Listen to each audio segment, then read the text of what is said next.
नमस्कार मित्रों, आपका हमारे चैनल गुरु ज्ञान में हार्दिक अभिनंदन है। आज हम आपको सुनाने जा रहे हैं श्री बृहस्पतिवार की व्रत कथा। श्रद्धा भक्ति भाव से श्रवण करें। बोलो लक्ष्मी नारायण भगवान की जय।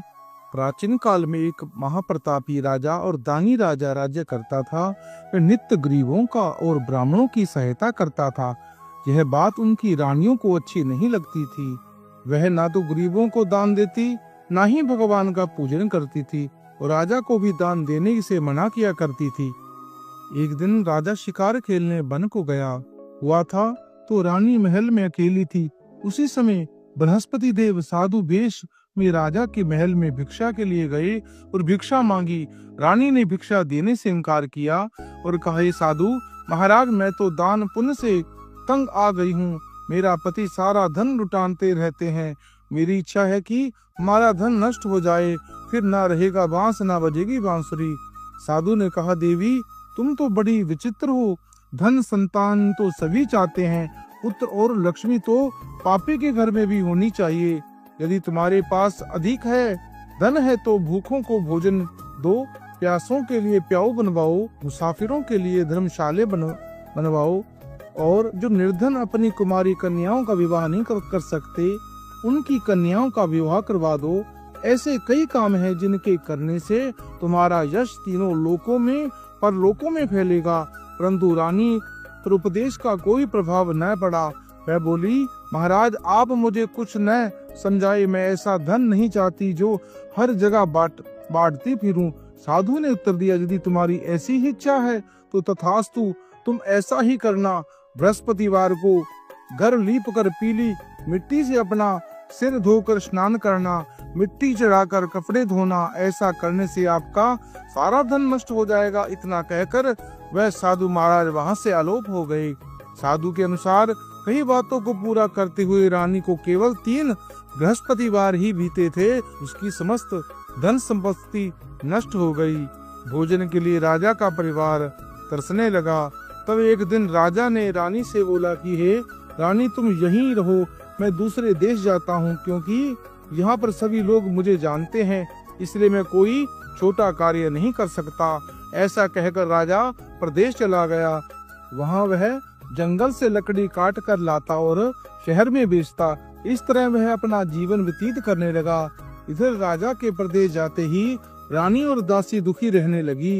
एक बार जब रानी और दासी को 7 दिन तक बिना भोजन के रहना पड़ा तो रानी ने अपनी दासी से कहा, हे दासी, पास ही एक नगर में मेरी बहन रहती है, वह बड़ी धनवान है, तू उसके पास जा और कुछ लेकर आ, ताकि थोड़ी बहुत गुजर बसर हो जाए। दासी रानी की बहन के पास गई। उस दिन वीरवार था और रानी की बहन उस समय बृहस्पतिवार की व्रत की कथा सुन रही थी। दासी ने रानी की बहन को अपनी रानी का संदेश दिया, लेकिन रानी की बड़ी बहन ने कोई उत्तर नहीं दिया। जब दासी को रानी की बड़ी बहन ने कोई उत्तर नहीं मिला तो वह बहुत दुखी हुई और उसे क्रोध भी आया। दासी ने वापस आकर रानी को सारी बात बता दी। सुनकर रानी ने अपने भाग्य को कोसा। उधर रानी की बड़ी बहन ने सोचा कि मेरी बड़ी बहन की दासी आई थी, परंतु मैं उससे नहीं बोली, इससे बहुत दुखी हुई होगी। कथा सुनकर पूजन समाप्त कर वह अपनी बहन के घर आई और कहने लगी, बहन, मैं बृहस्पतिवार का व्रत कर रही थी, तुम्हारी दासी मेरे घर आई थी, परंतु जब तक कथा होती है तब तक न उठना है और ना ही बोलना है, इसलिए मैं नहीं बोली। और कहो दासी क्यों गई थी? रानी बोली, बहन तुमसे क्या छिपाऊं, हमारे घर खाने तक को अनाज नहीं है। ऐसा कहते कहते रानी की आंखें भर आई। उसने दासी समेत पिछले 7 दिनों से भूखे रहने की सारी बात कही, अपनी बहन को विस्तार पूर्वक सुना दी। रानी की बहन बोली, देखो बहन, भगवान बृहस्पति देव सबकी मनोकामना पूर्ण करते हैं। देखो शायद तुम्हारे घर में अनाज रखा हो। पहले तो रानी को विश्वास नहीं हुआ, पर बहन के आग्रह करने पर उसने अपनी दासी को अंदर भेजा तो उसे सचमुच अनाज से भरा एक घड़ा मिल गया। यह देखकर दासी को बड़ी हैरानी हुई। दासी रानी से कहने लगी, रानी, जब हमको भोजन नहीं मिलता तो हम व्रत ही तो करते हैं, इसलिए क्यों ना इस व्रत और कथा की विधि पूछ ली जाए, ताकि हम भी व्रत कर सके। तब रानी ने अपनी बहन से बृहस्पतिवार के व्रत के बारे में पूछा। उसकी बहन ने बताया, बृहस्पतिवार के व्रत में चने की दाल और मुक्का से भगवान विष्णु का केले की जड़ में पूजन करें तथा दीपक जलाएं। व्रत कथा सुने और पीले भोजन ही करें, इससे बृहस्पति देव प्रसन्न होते हैं। व्रत और पूजन विधि बताकर रानी की बहन वहां से अपने घर लौट आई। 7 दिन के बाद जब बृहस्पतिवार आया तो रानी और दासी ने व्रत रखा। गुड़साल में जाकर चना और गुड़ ले आई। फिर उसने केले की जड़ में तथा भगवान विष्णु भगवान का पूजन किया। अब पीला भोजन कहाँ से आए, इस बात को लेकर बहुत दुखी हुई, क्योंकि उन्होंने व्रत रखा था। इसलिए बृहस्पति देव उनसे प्रसन्न थे। इसलिए वे एक साधारण व्यक्ति का रूप धारण कर 2 थालों में सुंदर पीला भोजन दासी को दे गए। भोजन पाकर दासी प्रसन्न हुई और फिर रानी के साथ मिलकर भोजन ग्रहण किया। उसके बाद वे सभी वीरवार को व्रत और पूजन करने लगी। बृहस्पति भगवान की कृपा से उनके पास फिर से धन संपत्ति आ गई, परंतु रानी फिर से पहले की तरह आलस्य करने लगी। तब दासी बोली, देखो रानी, तुम पहले भी इस प्रकार आलस्य करती थी, तुम्हें धन रखने में कष्ट होता था, इस कारण सभी धन नष्ट हो गया, और अब जब भगवान बृहस्पति की कृपा से धन मिला है तो तुम्हें फिर से आलस्य होता है।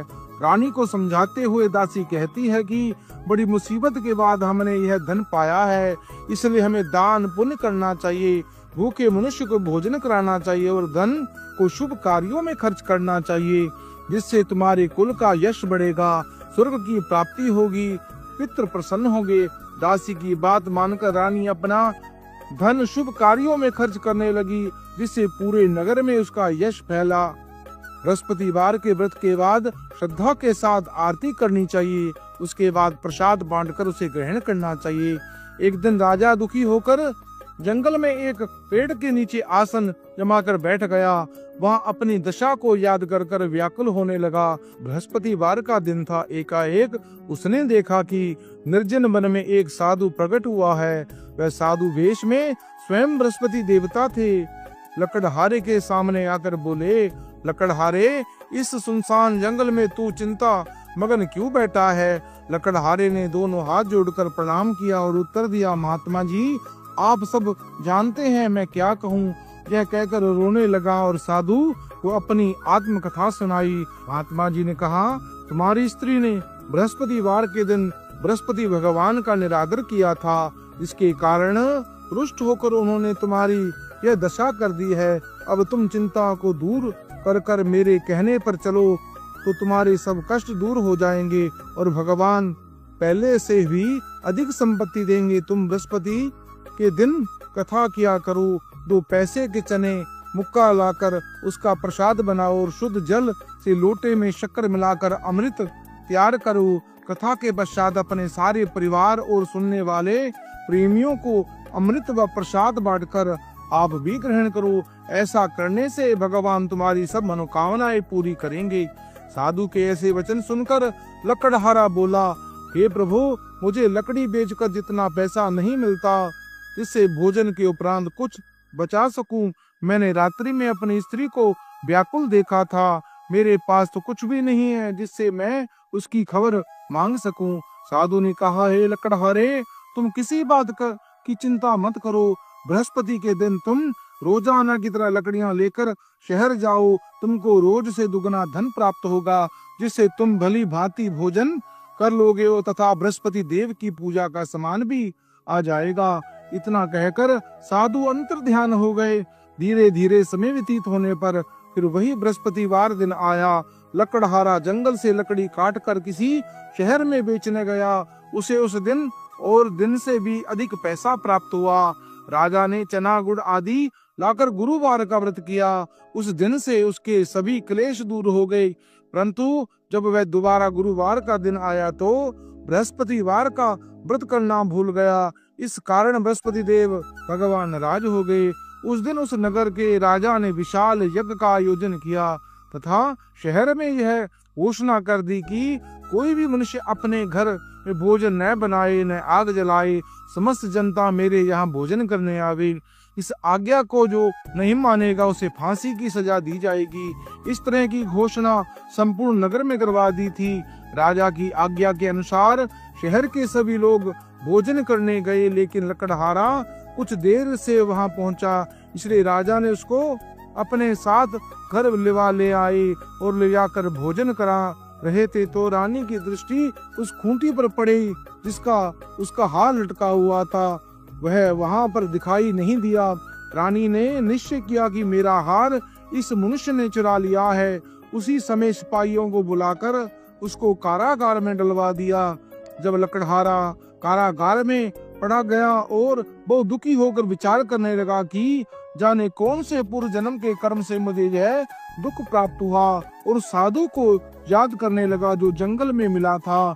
उसी समय तत्काल बृहस्पति देव साधु के रूप में प्रकट हुए। उसकी दशा को देखकर कहने लगे, अरे मूर्ख, तूने बृहस्पति देव की कथा नहीं करी, इसी कारण तुझे दुख प्राप्त हुआ। अब चिंता मत कर, बृहस्पतिवार के दिन कारागार के दरवाजे पर 4 पेड़े पड़े मिलेंगे। इससे तू बृहस्पति देव की पूजा करना, तेरे सभी कष्ट दूर हो जाएंगे। बृहस्पतिवार के दिन उसे 4 पैसे मिले। लकड़हारे ने कथा कही। उसी रात्रि को बृहस्पति देव ने सुनगर के राजा को स्वप्न में कहा, राजन, तुमने जिस आदमी को कारागार में डाल दिया है वह निर्दोष है, वह राजा उसे छोड़ देना। रानी का हार उसी खूंटी पर लटका मिलेगा। अगर तू ऐसा नहीं करेगा तो मैं तेरे राज्य को नष्ट कर दूंगा। इस तरह रात्रि के स्वप्न को देखकर राजा प्रातः काल उठा, खूंटी पर हार देखकर लकड़हारे को बुलाकर क्षमा मांगी तथा लकड़हारे को योग्य सुंदर व आभूषण वस्त्र देकर विदा किया। बृहस्पति देव की आज्ञा के अनुसार लकड़हारा अपने नगर को चल दिया। राजा जब अपने नगर के निकट पहुंचा तो उसे बड़ा आश्चर्य हुआ। नगर में पहले से भी अधिक बाग, तालाब, कुएं तथा बहुत सी धर्मशालाएं, मंदिर आदि बन गए हैं। राजा ने पूछा, यह किसका बाग है और धर्मशाला है? तब नगर के सब लोग कहने लगे कि यह सब रानी और बांदी के हैं। तो राजा को आश्चर्य हुआ और गुस्सा भी आया।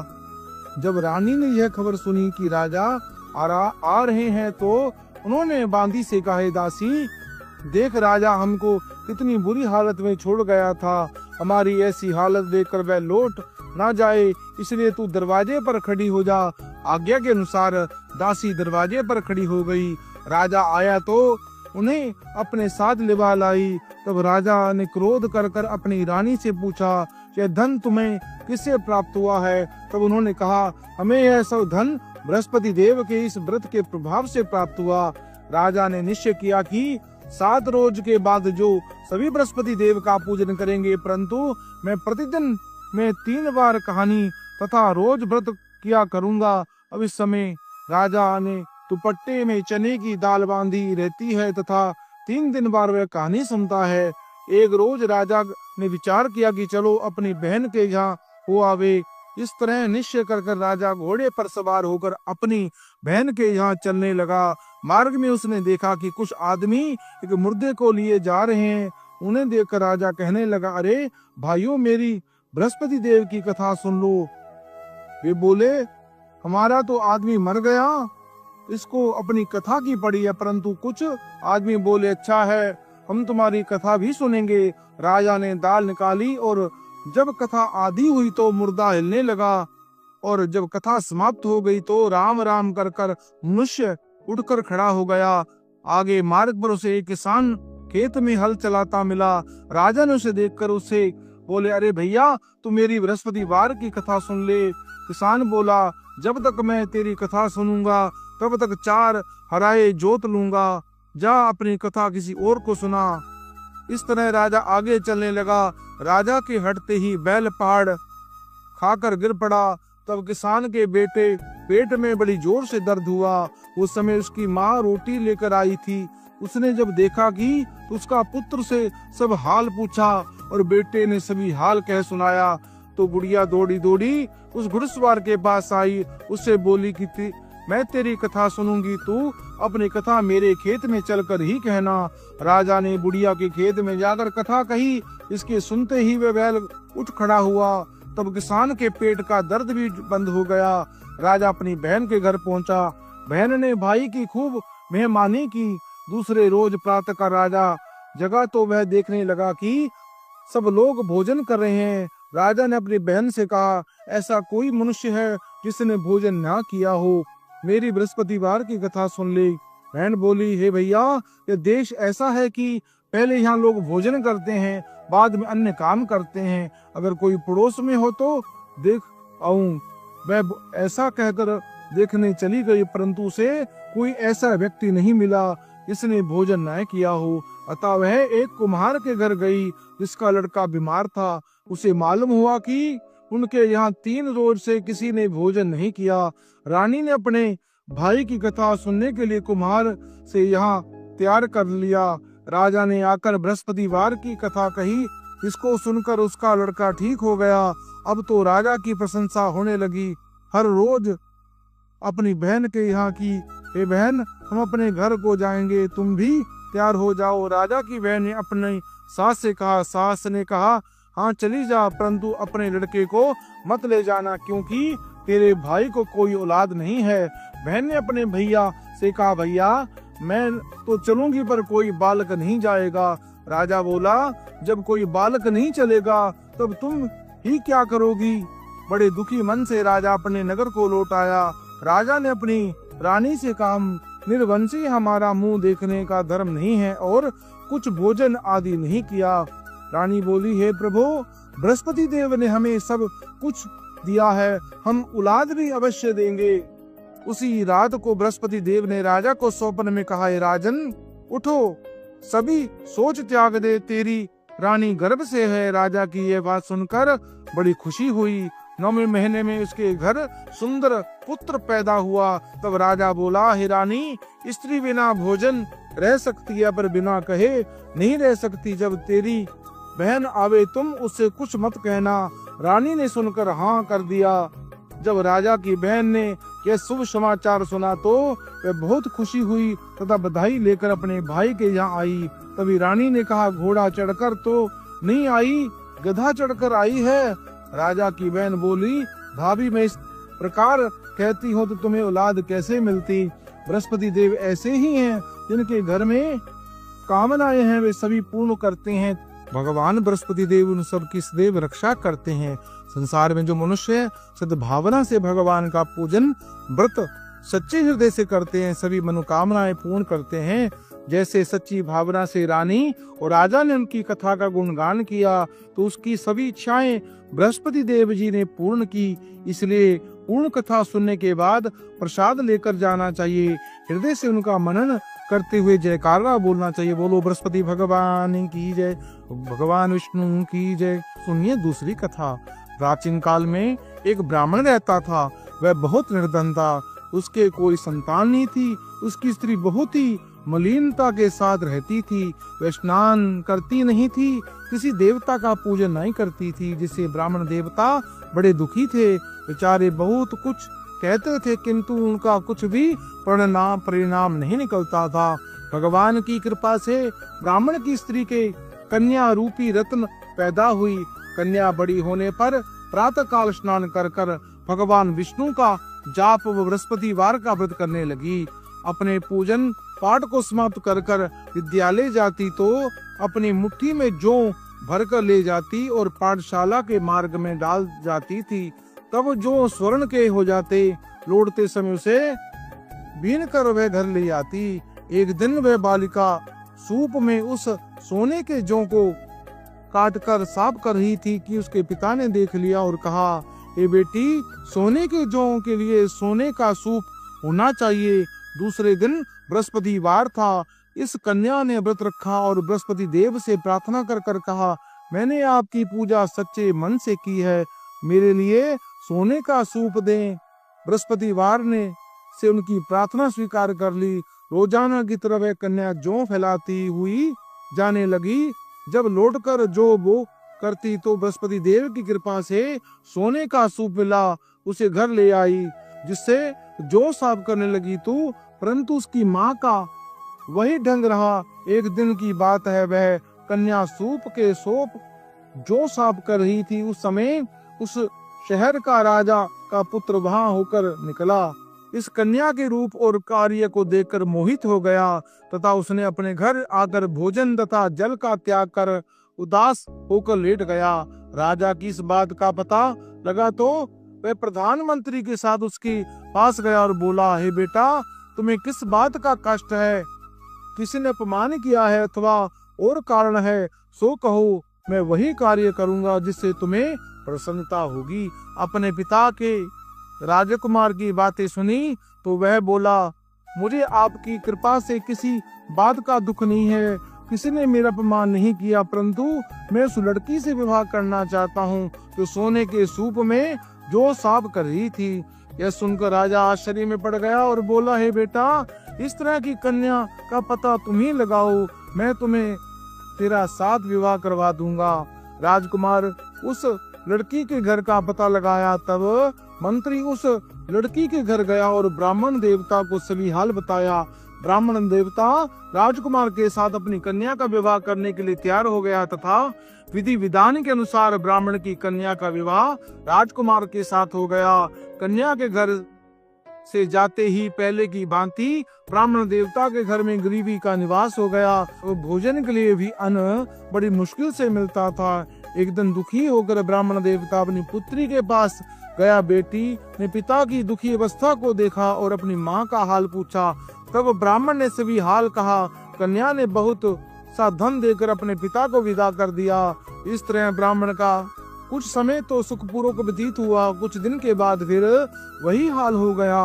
ब्राह्मण फिर अपनी कन्या के साथ गया और सारा हाल कहा तो लड़की बोली, हे पिताजी, आप माता को यह लिवा लाओ, मैं उस विधि को बता दूंगी जिससे गरीबी दूर हो जाती है। वह ब्राह्मण देवता अपनी स्त्री को लेकर वहां पहुंचा तो अपनी माँ को समझाने लगी, हे माँ, तुम प्रातः काल प्रथम स्नान आदि कर कर भगवान विष्णु भगवान का पूजन करो तो सब दरिद्रता दूर हो जाएगी। परंतु उसकी माँ ने एक भी बात नहीं मानी और प्रातः काल उठकर अपनी पुत्री की बातों को झूठन को खा लिया।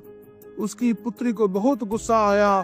एक दिन कोठरी में सभी सामान निकाल दिया और अपनी माँ को उसमें बंद कर दिया। प्रातः काल उसे निकाला तथा स्नान आदि कराकर पाठ करवाया तो उसकी माँ की बुद्धि ठीक हो गई और फिर वह प्रत्येक बृहस्पतिवार को व्रत रखने लगी। इस व्रत के प्रभाव से उसके माँ बाप बहुत ही धनवान हो गए, पुत्रवान हो गए और बृहस्पति के प्रभाव से इस लोक में सुख भोग कर स्वर्ग को प्राप्त हुआ।